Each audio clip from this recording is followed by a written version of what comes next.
陆军的中青17号对10月2日开始来进行1礼拜的演练，即马因是咧来模拟这个烧战的场合，由10军团的指挥部甲相关单位编做一个统裁部，今仔日伫森林实践操演。出动无人机先探巡地前，陆军机步269旅召集部队由连长下达命令，最后派出音波架车，由机步排主动攻击，配合新战化位。 要求敌军马上放下武器来投降。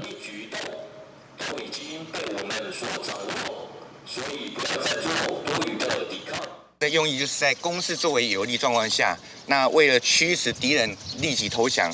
减少抵抗，我们用心态喊话车做威吓性的心态喊话。为期7天6夜，长青17号实兵演练，为10月21号开始展开，由陆军10军团指挥部那边相关的单位编成统裁部。 指挥陆军机步269旅、陆战99旅，采自由统裁，计划阶段管制方式，在新竹到高雄这个区域实施实兵的对抗。我们是以实战化的角度来看这个演练，那所以我们在这个交通上是没有做管制的，是。那我们有做交通的引导。真人这摆拄啊，哦，退伍啊，我嘛退伍4头学当嘛吼，即马主要搁伫安南宫看到咱。 国军的这个战车啊，来自这1分。10军团表示，长青17号操演主要是要模拟真实战场下采实兵实车实装的方式进行，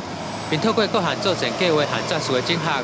有法发挥联合军兵种协同作战的效能，强化部队实战的能力，各种用有力报道。